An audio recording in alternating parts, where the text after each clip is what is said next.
सर्व महामानवांना प्रथमतः मी त्रिवार वंदन करेल। ज्या महान मातांनी या महामानवांना जन्माला घातलं आणि काही मातांनी त्यांची सोबत केली। प्रामुख्याने यात नावं घ्यायची झाली तर महात्मा तथागत भगवान गौतम बुद्ध, राजे छत्रपती शिवाजी महाराज, महात्मा फुले, डॉक्टर बाबासाहेब आंबेडकर, अशा कितीतरी महान व्यक्तींची नावं मला या ठिकाणी घेता येतील की ज्यांनी तुमच्या माझ्या आयुष्याचं सोनं करण्यासाठी आपलं पूर्ण आयुष्य वेचलं। अशा त्या सर्व महामानवांना मी प्रथमतः त्रिवार वंदन करेन। आणि ज्या महान मातांनी, मग माता महामाया असेल, माता यशोधरा असेल, माता भीमाई रमाई असेल, आई सावित्री असेल किंवा माँ जिजाऊ असेल, या सर्व महान मातांना या ठिकाणी त्रिवार वंदन करतो। या राष्ट्रीय सेवा योजनेच्या विशेष हिवाळी शिबिरामध्ये कला वाणिज्य आणि विज्ञान महाविद्यालय कुरा काकोळा यांनी आयोजित केलेल्या या विशेष हिवाळी श्रम संस्कार शिबिरामध्ये माझ्या सोबत या ठिकाणी उपस्थित असलेल्या आमच्या महाविद्यालयाच्या क्रीडा संचालिका प्राध्यापक डॉक्टर प्रतिभा ढाके, माझ्यानंतर म्हणजे वकीलच असतो आणि तो आधी बाकीच्यांचा ऐकून घेतो आणि मग आपलं मत मांडतो। त्याच्याच अनुषंगाने या ठिकाणी वकील साहेब आलेले आहेत आणि वकील साहेब माझ्यानंतर बोलणार आहेत। या कार्यक्रमाचं म्हणजे या संपूर्ण हिवाळी शिबिराचं पालकत्व ज्यांनी स्वीकारलेलं आहे ते राष्ट्रीय सेवा योजनेचे कार्यक्रम अधिकारी निकम सर, या महाविद्यालयाचे सन्माननीय प्राचार्य जोशी सर, महिला कार्यक्रम अधिकारी प्राध्यापिका म्हस्के मॅडम आणि माझ्या समोर बसलेले राष्ट्रीय सेवा योजनेचे स्वयंसेवक आणि स्वयंसेविका। आपण आज एका वेगळ्या विषयाच्या अनुषंगाने या ठिकाणी मी पण बोलणार आहे, माझ्या बरोबर तुम्ही पण बोलणार आहे। स्वच्छ भारत अभियान, या स्वच्छ भारत अभियानाकडे जाताना पहिल्यांदा आपण काही गोष्टींकडे खूप प्रकर्षाने लक्ष दिलं पाहिजे की या स्वच्छ भारत अभियानामध्ये काही घोषणा दिल्या गेल्या किंवा काही यांचे स्लोगन्स तयार करण्यात आले। आधी आपण त्या स्लोगन्सच्या माध्यमातून जाऊया आणि मग ही स्लोगन्स कशी आली मग याच्यावर विचार करूया। याच्यात प्रामुख्याने जी स्लोगन्स आली ती अशी होती की घरोघरी स्वच्छता, आजारातून मुक्तता, चला सर्वजण एकत्र येऊया आणि हा सगळा परिसर स्वच्छ करूया, हातात झाडूचे शस्त्र धरा, आपला परिसर आणि आपलं गाव स्वच्छ करा। स्वच्छ भारत सुजलाम सुफलाम भारत, चला धरूया वाट स्वच्छतेची, चला धरूया स्वच्छतेची वाट आणि सर्वजण मिळून लावूया कचऱ्याची विल्हेवाट। स्वच्छतेच्या नियमांचे करूया पालन, चला स्वच्छ करूया घर अंगण, चला हातात हात मिळवूया आणि दुर्गंधीला भारत देशातून बाहेर पडवूया। चला देशात आणूया स्वच्छतेची क्रांती आणि तेव्हाच मिळेल सुख समृद्धी आणि मनशांती। स्वच्छ भारत या योजनेला योगदान द्या, कचरा नेहमी कचरा गाडीतच टाका। जेव्हा नांदेल स्वच्छता तेव्हाच मिळेल मुक्तता। गांधीजींनी दिला संदेश, स्वच्छ ठेवा भारत देश। स्वच्छतेविषयीची प्रत्येक कृती आरोग्याला देईल गती। स्वच्छतेचे मंत्र ध्यानी धरा आणि आरोग्य आपले निरोगी करा. स्वच्छता आहे एक महाअभियान. चला देऊया आपल्या सर्वांचे योगदान. सुंदर पहाट आणूया आणि भारत देशाला स्वच्छ बनवूया. जेव्हा दुर्गंधी पडेल तेव्हाच घरोघरी आनंद पसरेल. स्वच्छतेची वाट धरू, विकासाच्या दृष्टीने वाटचाल करू. स्वच्छ घर स्वच्छ अंगण सुंदर होईल लहान मुलांचे बालपण. घरोघरी स्वच्छतेचा नारा, निरोगी सुंदर होईल गाव सारा. किती छान घोषणा आहेत या, किंवा किती छान तयार केल्या. मग आता आपण थोडस गाडगे बाबांनी काय म्हटलं, महात्मा गांधींनी काय म्हटलं याच्याकडे नंतर जाऊया. कारण त्यांच्याकडे गेल्याशिवाय स्वच्छता नावाची भानगड आपल्याला समजणार नाही. पण त्याच्याही आधी जेव्हा हे नारे आम्ही दिले आणि मग आम्ही गावागावातून फिरलो, किंवा तुम्ही आता गेल्या 6-7 दिवसापासून किंवा 5 दिवसापासून इथं आहात, मग तुम्ही हा नारा गावामध्ये दिला. मी इथं येऊन स्वच्छतेच्या अनुषंगानं एक छान भाषण ठोकलं. तुम्ही घराघरात जाऊन स्वच्छता कशी राखली पाहिजे याच्या संदर्भातलं मार्गदर्शन केलं. म्हणजे स्वच्छता झाली का? म्हणजे स्वच्छता झाली का? 100% नाही.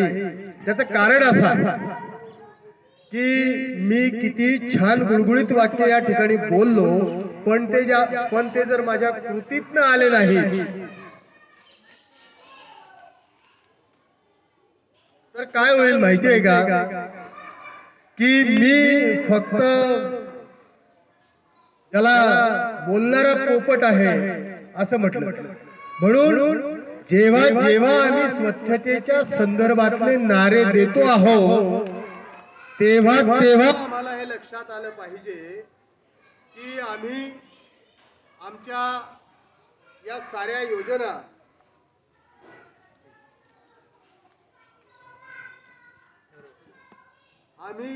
योजना कोणासाठी राबवतो आहोत इथून सुरुवात. मग त्याला महात्मा गांधीजींचं नाव दिलं, संत गाडगेबाबांचं नाव दिलं, किंवा आणखी एखाद्या मोठ्या महापुरुषाचं नाव दिलं, तर नुसत्या मोठ्या महापुरुषांची नावं दिल्याने या योजना राबायला लागतात का? नाही. त्याला राबवणारे हात लागतात. मग त्याला राबवणारे हात जर लागत असतील तर ते हात कुठे आहेत? तर ते हात इथं बसलेले आहेत. यांना आम्ही जेव्हा म्हणतो की स्वच्छतेच्या अनुषंगाने तुम्हाला या प्रकारची तयारी करावी लागेल, त्या वेळेस स्वच्छता हा एक नारा तुमच्या समोर मांडल्यानंतर मग कुठे स्वच्छतेच्या संदर्भातली कार्यवाही करण्याच्या दृष्टीने आपण प्रयत्न करतो. आणि मग हे प्रयत्न करत असताना आपण काय करतो? आम्ही गावात जातो. बरोबर आहे. तुम्ही गावात गेलात, गावात पहिलं काम काय केलं तुम्ही?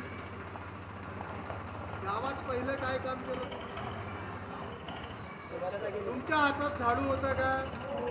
तुम्ही रस्ते झाडले का? तुम्ही गटारी साफ केल्या का? मला उत्तर द्यायचं. तुम्ही गटारी साफ केल्या का? पुन्हा दुसऱ्या दिवशी गेल्या तेव्हा त्या तशाच होत्या का? हे सातत्यानं केलं जाणारं काम आहे. हे काही मी आज गेलो, आज मी तो रस्ता झाडला आणि मग तो रस्ता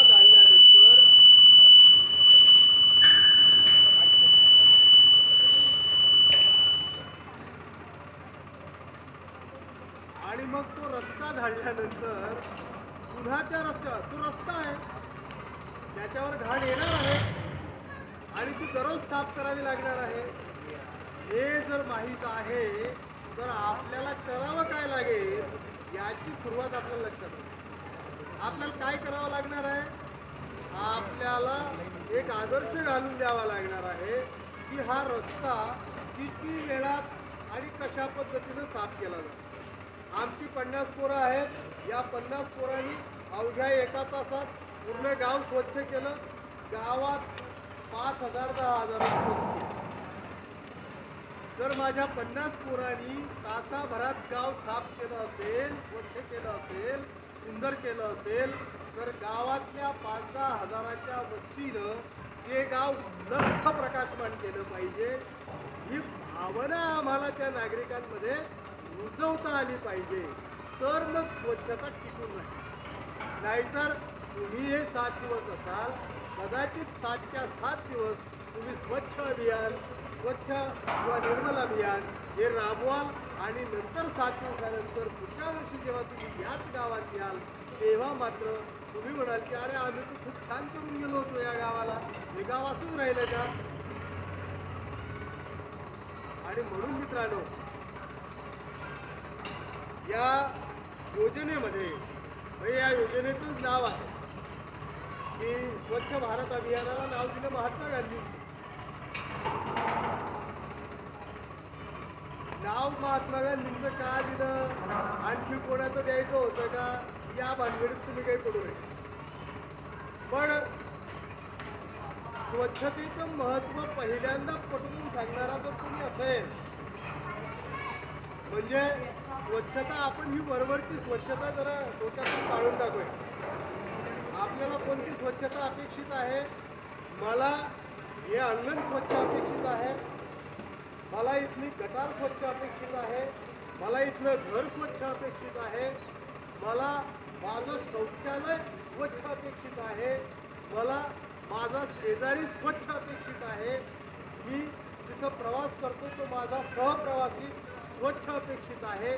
पण याच्या बरोबरीनं मी स्वतः स्वच्छ आहे का, पहिल्यांदा ते अपेक्षित आहे.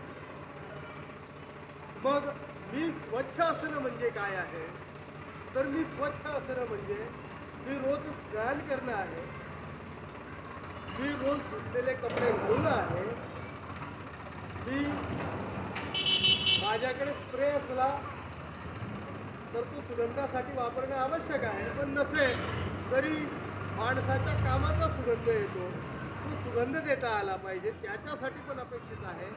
पण याच्या बरोबरीनं मी खूप छान कपडे घालून तुमच्यासमोर उभा आहे, मला खूप छान बोलता येतं, मला खूप छान लोकांना पटवून देता येतं, पण त्याच क्षणी जेव्हा मी या डायसवरनं तिथं खाली बसतो तेव्हा मी धुंदलेंबद्दल असा विचार करतो की अरे आज धुंदले का बरं आला अशी. मग मला माझ्या मनाची पण साफसफाई करण्याची आवश्यकता आहे. कारण त्या मनाच्या साफसफाईला जोपर्यंत तुम्ही आम्ही सुरुवात करणार नाही तोपर्यंत ही जी रस्त्यावरची साफसफाई आहे ना ती अस्तित्वात येणार नाही. तुम्हाला मनावरची साफसफाई करावी लागेल. आणि मग ही मनाची साफसफाई कोणी केली, तर जगातला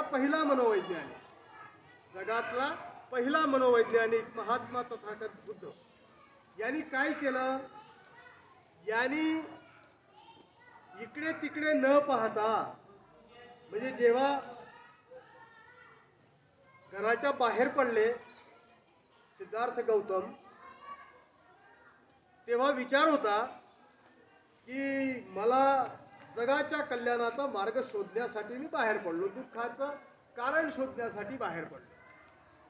आणि मग लक्षात असं आलं, अनेक लोकांकडे गेले, अनेक विद्वानांकडे गेले, त्यांच्याकडचं ज्ञान संपादन केलं, मग लक्षात आलं की अरे हे काही पूर्ण पडत नाहीये, हे जे सगळे लोक सांगतायत की नाही हे थोडं थोडं अपूर्णच आहे. आणि मग स्वतः ठरवलं की आता मी स्वतःला ध्यानस्थ करेल, ध्यानधारणा करेल आणि मी एका जागी बसेन आणि मग मला त्या दुःखाचं मूळ सापडतं का ते शोधेल. आणि मग ते एका ठिकाणी बसले, ध्यानस्थ बसले आणि बुद्धगयेला बोधिवृक्षाखाली त्यांना ज्ञानप्राप्ती झाली. चमत्कार नाही, कृपया लक्षात ठेवा, चमत्कार.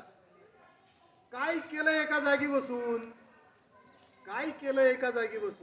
तर एका जागी बसून हे केलं की आपल्या अंतर्मनाला पाहण्याचा प्रयत्न केला आणि मग जेव्हा अंतर्मन पाहत पाहत पाहत खोलवर सिद्धार्थ गौतम गेला, तेव्हा सिद्धार्थ गौतमाला लक्षात आलं की अरे जगात दुःख आहे. हा, मग या दुःखाचा म्हणजे दुःख समुच्चय पण आहे आणि दुःख निरोध करता येतो आणि दुःख निरोध करण्याचा मार्ग आहे. हे जेव्हा लक्षात आलं तेव्हा असं म्हणजे त्याला ज्ञानप्राप्ती म्हणतो.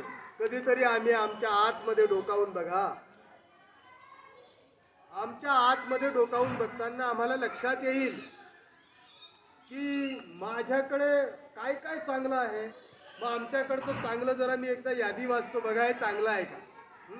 मी आपल्याकडच्या चांगल्याची यादी वाचतो बघा काय काय चांगलं आहे का. मला डाके मॅडम चांगल्या वाटत नाही, मला वाघ मॅडम चांगल्या वाटत नाही, मला धुंदे चांगले वाटत नाही, मला निकम चांगले वाटत नाही. चांगलं आहे का. हा, मला हे समोर बसलेले पोरं विनाकारण मला मुक्ताईनगरहून इथं बोलवलं आणि मला नुसतं तासभर बोलायचं आहे, याने त्रास दिला. हा विचार चांगला आहे का. माझा शेजारी जो कोणी आहे तो माझ्याशी खराब वागतो आहे, ही भावना चांगली आहे का.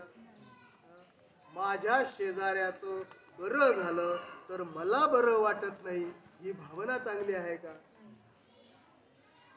या सगळ्या ज्या मनाच्या अवस्था आहेत, या सगळ्या मनाच्या अवस्था जेव्हा तुमच्या मनामध्ये येतील, या निर्माणच होतील.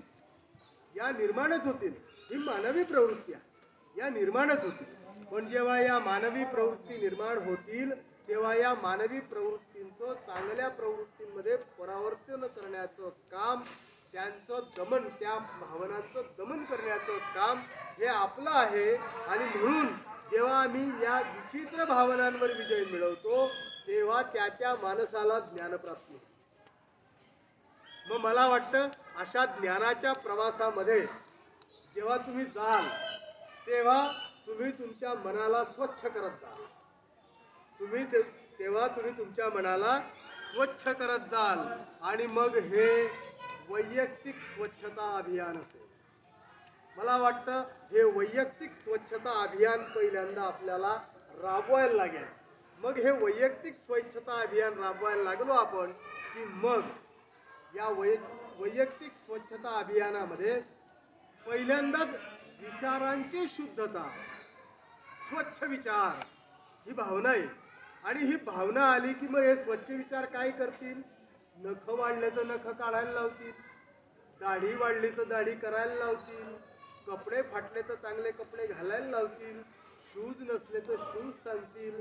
हा, आणि आजूबाजूचा परिसर घाण दिसायला लागला की तो स्वच्छ करायला सांगतील, दुसऱ्याला आपल्या बरोबर घेऊन काम करायला सांगतील. बरोबर आहे. मग हे तिथून येईल. मग वैयक्तिक स्वच्छता अभियानाचं रूपांतर सामूहिक स्वच्छता अभियानामध्ये होईल.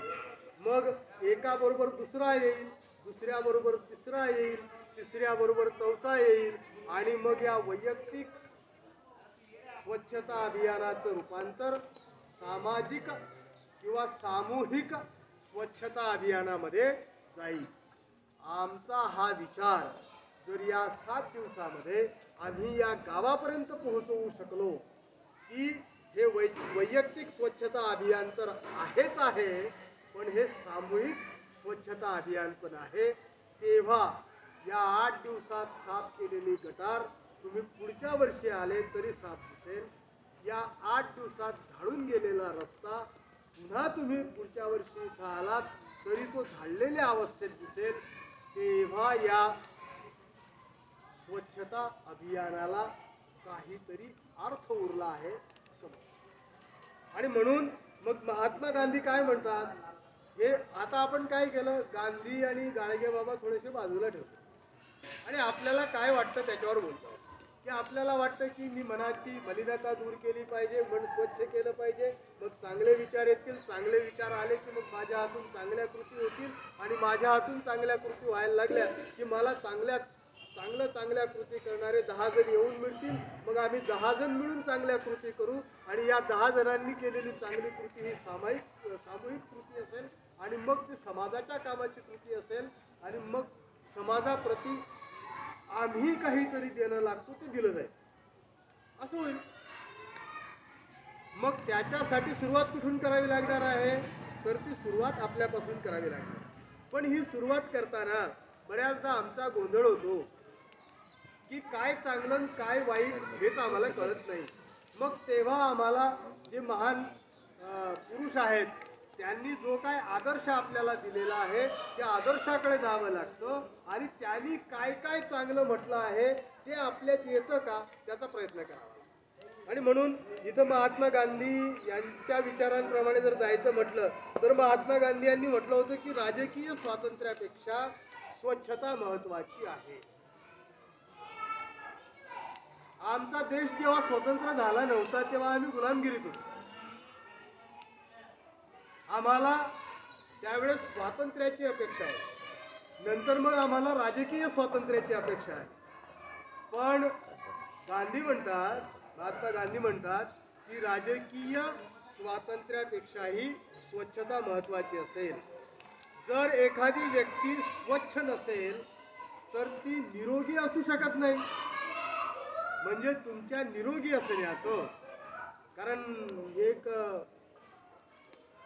मोठा माणूस असं म्हणून गेला की wealth is lost nothing is lost but if health is lost something is lost and if character is lost everything is lost.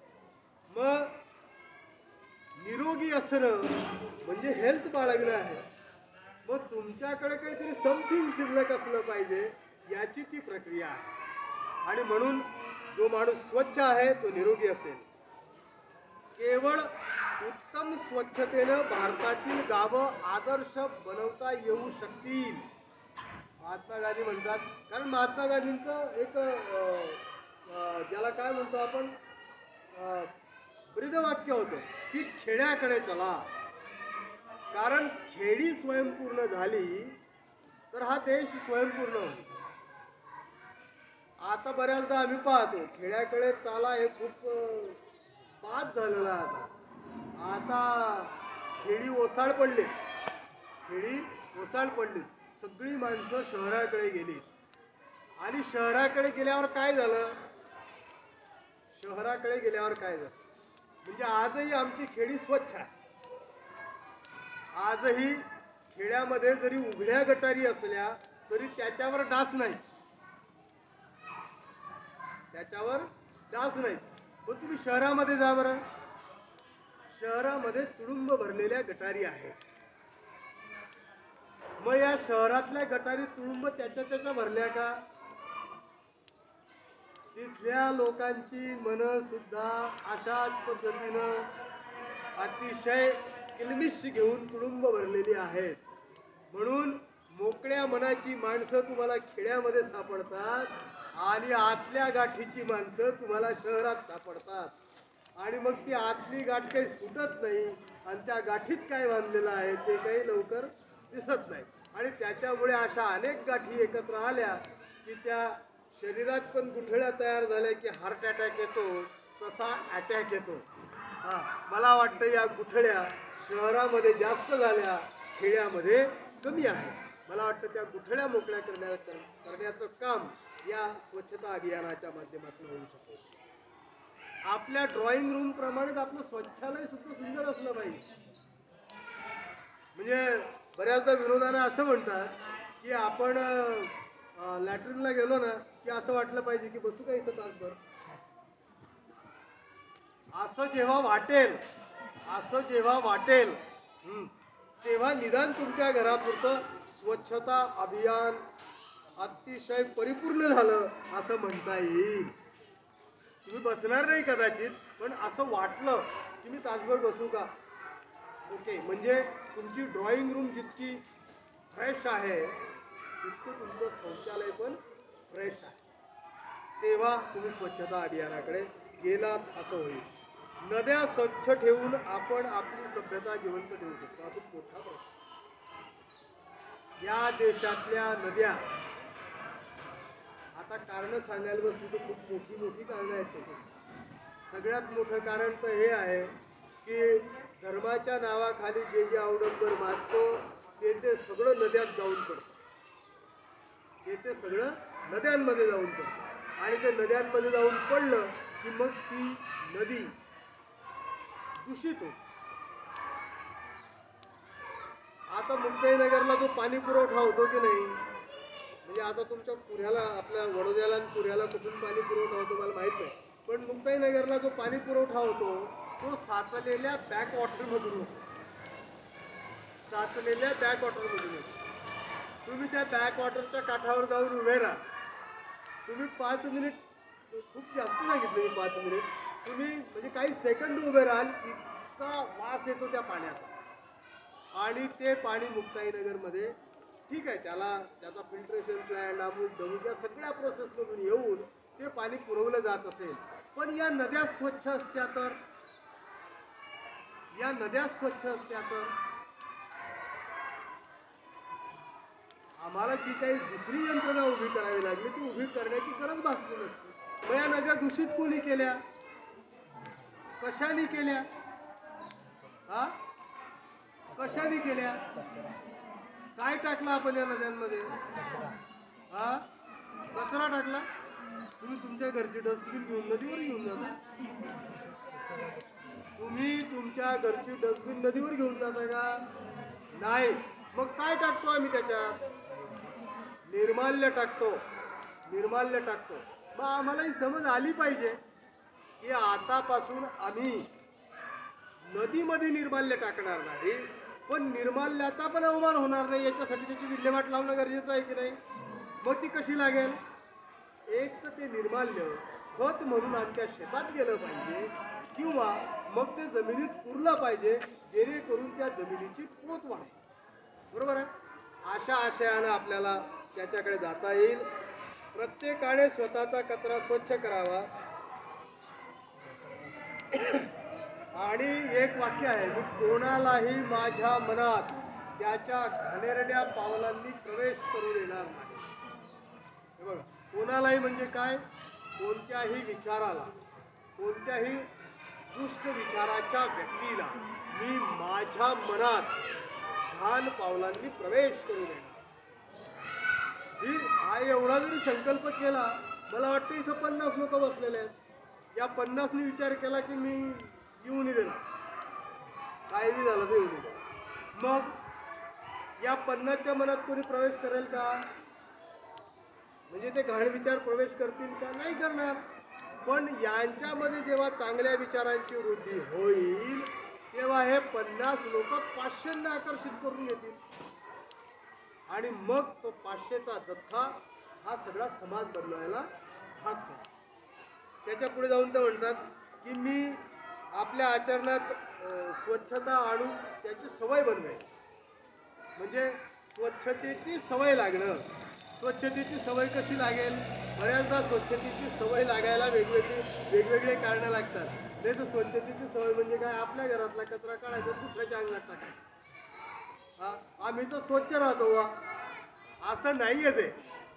मी माझा कचरा साफच करणार आहे, पण तो दुसऱ्याच्या घरात टाकणार नाही, तर तो जी त्याच्यासाठीची जी सर्वमान्य व्यवस्था असेल त्या व्यवस्थेच्या ठिकाणी नेऊन तो कचरा टाकेल. आणि मग तो कचरा टाकला की मला पुढे जाता येईल. आणि आपण याच्या आधीच बोललो की मनाची स्वच्छता हा सगळ्यात महत्त्वाचा भाग आहे. या सगळ्या स्वच्छता अभियानाकडे आम्हाला येताना मनाच्या स्वच्छतेकडूनच यावं लागेल, अन्यथा याच्यासाठी दुसरा मार्ग नाही. नाही तर मला वाटतं की मी इथं पिचकारी मारली तर काही बिघडत नाही, कारण ते माझ्या मनाने स्वीकारलं, मग मला ते स्वच्छ वाटतं. पण जेव्हा माझं मन म्हणेल की अरे इतक्या स्वच्छ जागेवर मला पिचकारी मारता येणार नाही, तेव्हा मात्र माझ्या मनाने ते नाकारलेलं असेल. आणि जेव्हा ते माझ्या मनाने नाकारलेलं असेल तेव्हा मग मात्र स्वच्छ अभियानाला सुरुवात झाली असं आपल्याला म्हणतात. त्याच्या पुढे जाऊन थोडंसं या स्वच्छ भारत अभियानाची सुरुवात वगैरे याच्यावर पण बोललं पाहिजे आपण, की नुसतं स्वच्छ भारत अभियान काय आहे असं बोलून काय उपयोग नाही. याची सुरुवात कशी झाली, कोणी केली, काय केली, कशी केली, याच्यावर जर बोललं तर या स्वच्छ भारत अभियानामध्ये जवळजवळ 4,000हून अधिक शहरांच्या रस्त्यांच्या आणि विविध नद्यांच्या स्वच्छतेचे कार्यक्रम राबवण्यात आले. किती? 4,000च्या वर. हा आकडा केव्हाचा आहे?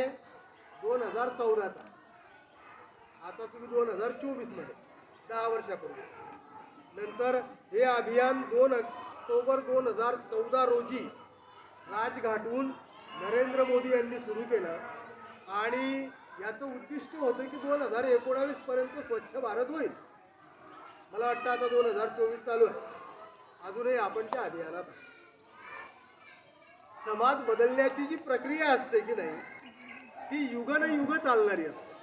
माणूस कदाचित तासाभरात बदलेल, दिवसभरात बदलेल, 8 दिवसात बदलेल किंवा 7 दिवसाच्या अशा शिबिरांमधून बदलेल. पण जेव्हा समाज बदलायचा असेल तेव्हा समाज बदलायला युग लागून जातात. त्याच्यामुळे ही प्रक्रिया युगानुयुगे चालणारी आहे, सातत्याने चालणारी आहे. त्याच्यामुळे 2014ला सुरू केलेली योजना 2019चं उद्दिष्ट ठेवून संपत नाही, तर ती सातत्याने चालणारी योजना. पण ही योजना 2014ला आली म्हणजे याच्या पूर्वी कोणती योजना नव्हती का?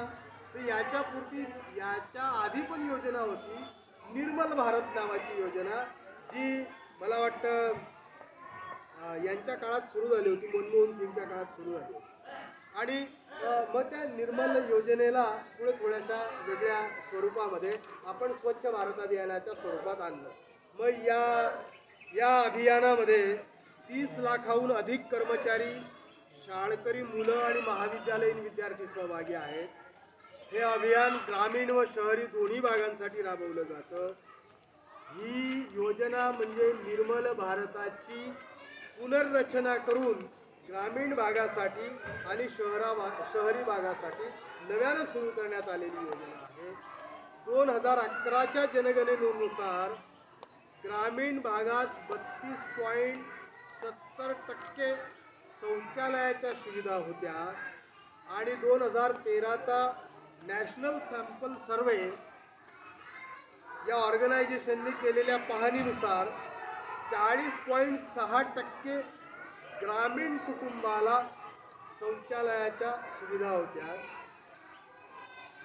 या स्वच्छ भारत अभियानामध्ये स्वच्छतेच्या पातळीत सुधारणा करणे सगळ्यात महत्त्वाचं उद्दिष्ट या योजनेचं काय होतं ते तुमच्या माहितीसाठी. म्हणजे आता तुम्ही त्या अनुभवातून गेले आहात की नाही मला माहीत नाही, पण आम्ही खूप वयस्कर आहोत असं पण नाही. पण आम्ही जेव्हा तुमच्या वयात होतो तेव्हाचा अनुभव सांगतो की तेव्हाचा अनुभव असा होता की जेव्हा केव्हा मी माझ्या गावात जायचो, गावाला चारी बाजूनी रस्ते होते आणि जेव्हा केव्हा मी माझ्या गावातून जायचो, गावाच्या बाहेरून जायचो, तेव्हा माझ्या ज्या महिला आहेत, माझ्या ज्या माता आहेत, माझ्या ज्या भगिनी आहेत, म्हणजे कधी कधी असं वाटायचं की अरे वा, मी गेल्याबरोबर मला खडी सलामी मिळते. इतकं वाईट चित्र होतं. आम्ही त्याचा विचारच केला नाही, पण या योजनेच्या माध्यमातून त्याचा विचार केला गेला की माझी खेड्यातली आई, बहीण, मुलगी जेव्हा ती बाहेर शौचाला जाते आणि तिथून कोणी पुरुष जात असेल तर तिला उठून उभं राहावं लागतं आणि शरीरामधला कुठलाही वायू जर दाबून धरला तर त्या दाबून धरलेल्या वायूंनी शरीरावर त्याचे विपरीत परिणाम होतात. हे परिणाम टाळता यावेत आणि माझ्या देशातला अर्धा भाग म्हणजे कसा, पुरुष 50%, स्त्रिया 50%, माझ्या देशातल्या अर्ध्या भागाचं आरोग्य धोक्यात येऊ नये याच्यासाठी या योजनेला पुरस्कृत करण्यात आलं आणि पुढे राबवण्यात आलं. त्या योजनेचं काय फलित असेल नसेल हे आपल्याला दिसतंय. अजूनही काही गावांमध्ये ती खडी सलामी सुरू आहे. म्हणजे गाव हागणदारी मुक्त करणं या योजनेचं पहिलं उद्दिष्ट. आणि त्याच्याबरोबरीनंच या स्वच्छ भारत अभियानामध्ये ग्रामीण भागामध्ये वैयक्तिक शौचालय, सार्वजनिक स्वच्छतागृह, सामुदायिक स्वच्छतागृह, शाळा आणि अंगणवाड्यांमध्ये शौचालय, घन आणि द्रव कचरा व्यवस्थापन, अशा अनेक गोष्टी याच्या माध्यमातून राबवण्यात आल्या. त्याच्यामुळे आमच्या आता मराठी शाळांमध्ये की नाही, आमच्या मराठी शाळांमध्ये लॅट्रिन बाथरूमच्या व्यवस्था आहे. आमच्या हायस्कूलमध्ये त्या होत्या पूर्वीपासून, महाविद्यालयांमध्ये त्या होत्या, पण या स्तरावर त्या योजनेच्या माध्यमातून ते या सगळ्या बाबी आल्या. आता निर्मल भारत योजना जी 2011ला सुरू झाली आणि 2014ला स्वच्छ भारत अभियान सुरू झालं, या दोघांमधला फरक पण आपल्याला लक्षात घेतला पाहिजे. तर याच्यामध्ये शौचालयासाठी जी दिली जाणारी रक्कम होती निर्मल भारत अभियानात ती 10,000 होती, स्वच्छ भारत अभियानामध्ये ती 12,000 करण्यात. याच्यामध्ये केंद्र आणि राज्याचा वाटा 75-25चा रेशो होता. नंतर शाळांची शौचालय बांधण्याचं काम मानव संसाधन विकास मंत्रालयाकडे देण्यात आली आणि अंगणवाडीची जी शौचालयं आहेत ती महिला व बालविकास मंत्रालयाकडे देण्यात आली. आणि याच्यामध्ये लोकसहभाग वाढला पाहिजे याच्यासाठी प्रामुख्याने मोहीम राबवली. मग त्या लोकसहभागाला वाढवण्यासाठी you are the best peoples, की ज्यांच्यामुळे लोकांचा सहभाग वाढतो.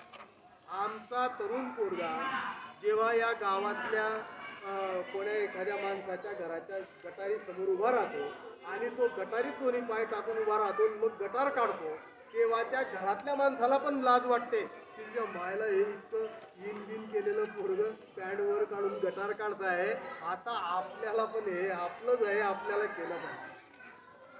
हे तुम्ही कृतीतून दाखवता. मी आधीच म्हटलं तुम्हाला की तुमच्या मनात विचार यावा लागेल, तो शुद्ध यावा लागेल, मग तो कृतीत येईल, मग तो तुमच्या कृतीत येईल, तुमची कृती पाहून तो इतरांच्या कृतीत, तेव्हा ते अभियान पुढे चालेल आणि मग अशा पद्धतीने हे अभियान पुढे जाईल.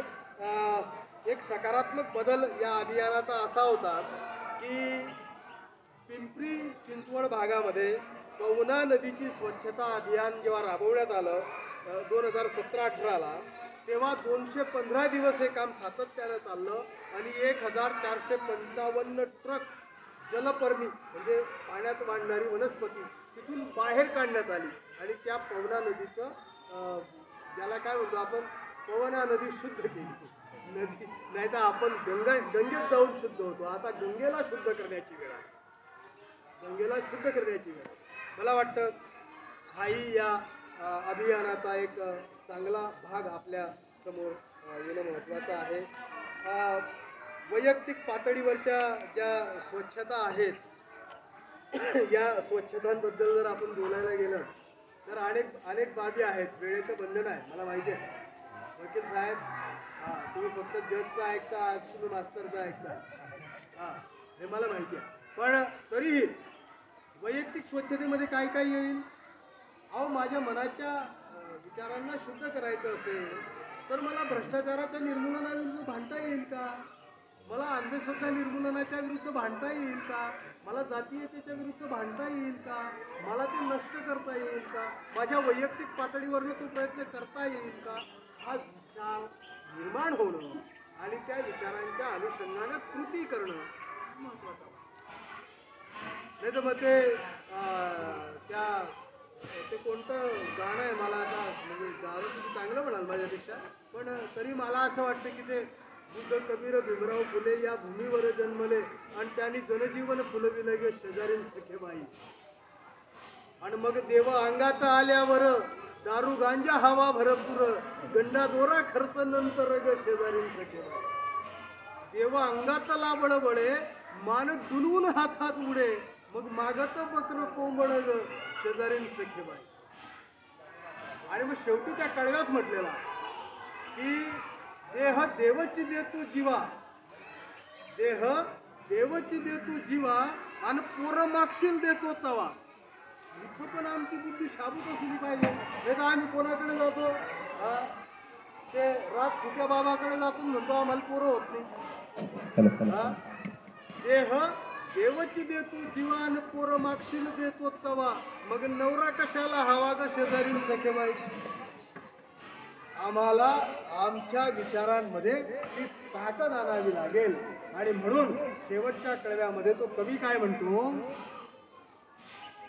की या भीमरायानं दिला एक जीवन मार्ग मला आणि पंचशिलाचं तारीन तुला ग शेजारीन सखे. मला या पंचशिलेकडे जायचं. ही पंचशिला कोण? इथं कोणाचं नाव असेल तर मला माहित नाही हा, पण पंचशिला कोण? हा, हे पंचशील आहे. हे पंचशील म्हणजे काय? मी खोटं बोलणार नाही, मी जीव हिंसा करणार नाही, मी व्यभिचार करणार नाही, मी मद्यपान वगैरे यांचं सेवन करणार नाही. अरे मनाच्या शुद्धीकरणाचा पहिला मंत्र हा. मग हे शुद्धीकरण झालं की आपोआप बाहेरचं शुद्धीकरण होतं. ओके, तर त्या अनुषंगानं पण आम्हाला जाता येतं का असं मला वाटतं. गाडगे बाबा म्हणतात, आता गाडगे बाबांची स्वच्छता, कारण स्वच्छतेचा खरा मंत्र गाडगे बाबांपासून सुरू झाला, मग तो गांधींपर्यंत आला. गांधीजींच्या नावाने योजना सुरू झाली, ती तुमच्या माझ्यापर्यंत आली आणि ती कशी राबवावी याच्यावर आपण चर्चा करू. ठीक आहे. मग गाडगे बाबा काय म्हणतात? गाडगे बाबा म्हणजे काय? फाटके तुटके अंगावर कपडे घालून फिरणारा, गावात जाणारा माणूस आणि गावात गेला की एखाद्या ठिकाणचं पुरं पटांगण स्वच्छ करायचं. ते पटांगण स्वच्छ केलं की गोपाला गोपाला देवकीनंदन गोपाला म्हणून आपल्या कीर्तनाला सुरुवात करणारे गाडगे महाराज काय म्हणतात? भुकेल्याला अन्न द्या, तहानलेल्याला पाणी द्या, तहानलेल्याला पाणी द्या, जो वस्त्रहीन असेल त्याला कपडे द्या, गरीब मुलाला शिक्षणासाठी मदत करा आणि ज्याला घर नसेल त्याला घर द्या. ताकद असेल त्याला, नाही तो उगाच नाही म्हणाल की ज्याला घर नसेल त्याला घर द्या म्हणायला सांगितलंय. मग घर द्यायला निघाले आणि तुमचं घर विकून दुसऱ्याला घर द्यायला गेलं तर जमेल का? ते घर नसेल त्याला घर द्या. अंध अपंग आजारी व्यक्तींना मदत करा, बेरोजगाराला रोजगार द्या, पशु पक्षी आणि मुक्या प्राण्याला अभय द्या, गरीब आणि कमजोर लोकांच्या मुलांच्या लग्नाला मदत करा, दुःखी आणि निराश लोकांना हिंमत द्या. तुमच्या लक्षात येत आहे का? अहो हेच तर मागतोय आम्ही आता सरकारकडे. आम्ही जे जे सरकार अस्तित्वात येतं की नाही त्या सरकारकडे हेच तर मागतोय आम्ही. बरोबर आहे. मग हे पुरवण्याची जबाबदारी जितकी सरकारची आहे तितकी नागरिक म्हणून माझी पण आहे. आणि म्हणून ते पुरवता जर आम्ही हे पुरवायला लागलो, हा विचार आमच्यामध्ये वृद्धिंगत झाला तर काय होईल माहिती आहे का? की आमच्याकडे पाहून असं वाटायला लागेल की काम करो ऐसा की पहचान बन जाए, काम करो ऐसा कि पहचान बन जाए, हर कदम ऐसा चलो कि निशान बन जाए. काम करो ऐसा कि एक पहचान बन जाए, हर कदम ऐसा चलो कि निशान बन जाए. यहाँ जिंदगी तो हर कोई काट लेता है, यहाँ जिंदगी तो हर कोई काट लेता है, जिंदगी जियो इस कदर कि वो एक मिसाल बन जाए. मला वाटतं ही मिसाल बनण्यासाठी तुम्ही या 7 दिवसाच्या शिबिरामध्ये आहात. आणि सामाजिक पातळीवर पुन्हा याच गोष्टी येतील की अनिष्ट चालीरीती आम्ही बाद केल्या पाहिजेत. जनजागृती करण्यामध्ये आमचा मोठा सहभाग असला पाहिजे. नंतर गावं सुसज्ज करण्याकडे आमचं हे गेलं पाहिजे. शांतता, शिक्षण, पथनाट्य, भित्तीपत्रकं यांच्या माध्यमातून लोकांपर्यंत या स्वच्छता अभियानाची नांदी आम्हाला पोहोचवता आली पाहिजे. आणि म्हणून एक शायर असं म्हणतो की बेहतर से बेहतर की तलाश करो, बेहतर से बेहतर की तलाश करो, मिल जाए नदी तो समंदर की तलाश. बेहतर से बेहतर की तलाश करो, मिल जाए नदी तो समंदर की तलाश करो. टूट जाता है शीशा पत्थर की चोट से, टूट जाता है शीशा पत्थर की चोट से, टूट जाए पत्थर ऐसा शीशा तलाश. मला वाटतं हा समाज निर्माण करण्यासाठी आपल्याला अशा लोकांची आवश्यकता आहे की या समाजामध्ये अस्तित्वात असलेल्या ज्या सगळ्या वाईट आणि अनिष्ट चालीरीती आहेत त्यांना भेदून जाणारा युवक, त्यांना तोडून जाणारा युवक निर्माण करण्याची ताकद तुमच्या आमच्यामध्ये निर्माण होण्यासाठी आवश्यकता आहे. या अभियानामध्ये आणखी बऱ्याच गोष्टी आहेत, त्या सांगता येतील, पण मला वाटतं तुमचे चेहरे मला वाचता येतात. तुम्ही जरी चहा घेतलेला असला तरी तुमच्या चेहऱ्यांकडे पाहून मला ते चेहरे वाचता येतात. पण तरीही मी तुम्हाला एक तुम्ही जर व्हॉट्सअप फेसबुकवर आहात, तुम्ही व्हॉट्सअप फेसबुकवर आहात सगळेच आहात. तुम्ही तो कोण भास्करराव पेरे पाटलाला ऐकतात का? हा, तो भास्करराव पेरे पाटील काय म्हणतो की हे करा, ते करा, ते करा, किंवा हे करू नका, ते करू नका, ते करू नका असं म्हणतो. म्हणजे काय म्हणायचंय भास्करराव पेरे पाटलांना, की भास्करराव पेरे पाटलांना म्हणायचं की येथे थुंकू नका, हे बोर्ड लावलंय. मग ज्याला थुकायचं त्याने कुठे जायचं? ज्याला थुंकायचं त्याने कुठे जायचं? तुम्हाला हे स्वच्छता अभियान राबवायचं असेल तर तुम्हाला तुमच्या देशामध्ये थुंकणाऱ्यांची पण व्यवस्था करावी लागणार आहे. आणि तुम्हाला हे सांगावं लागेल की थुंकण्यासाठी ही एकच जागा निश्चित आहे, दुसरीकडे थुंकल्यास पुन्हा जबाबदार धरण्यात येईल आणि त्याच्यावर कारवाई करण्यात येईल. म्हणून येथे थुंकू नकाचा बोर्ड जसा लागेल तसाच बोर्ड येथे थुंका याचा लागला पाहिजे. त्यांनी त्याच्या गावातला आदर्श घालून दिला. काय आदर्श घातला?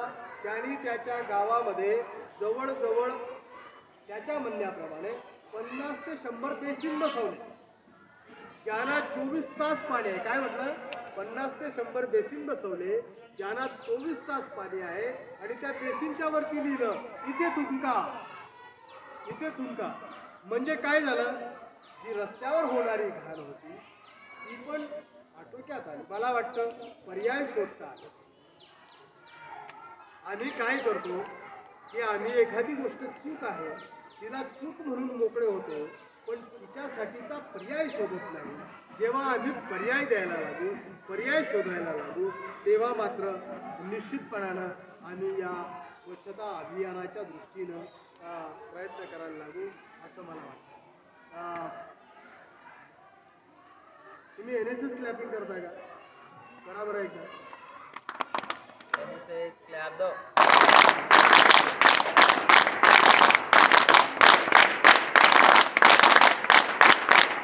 गुड. हा जो रिदम आहे की नाही, एक बी टाळी पडलेली नंतर हा रिदम जो आहे की हा रिदम जेव्हा आमच्या जगण्यात येईल, हा रिदम जेव्हा आमच्या वागण्यात येईल, तेव्हा आम्ही एकत्रितपणे काम करायला तयार झालो असा त्याचा अर्थ होतो. रिदमिक पद्धतीनं हा रिदम तुमच्यात आलेला आहे. मला वाटतं आयुष्यभरासाठी हा रिदम कायम तुमच्यामध्ये टिको ही अपेक्षा ठेवतो. या ठिकाणी मला निकम सर, पुन्हा महाविद्यालय, जोशी सर, आमच्या मस्के मॅडम का वाघ मॅडम असं मस्के मॅडम, वाघ मॅडम, या सर्वांनी आम्हाला या ठिकाणी आमंत्रित केलं, आमचा यथोचित सन्मान केला.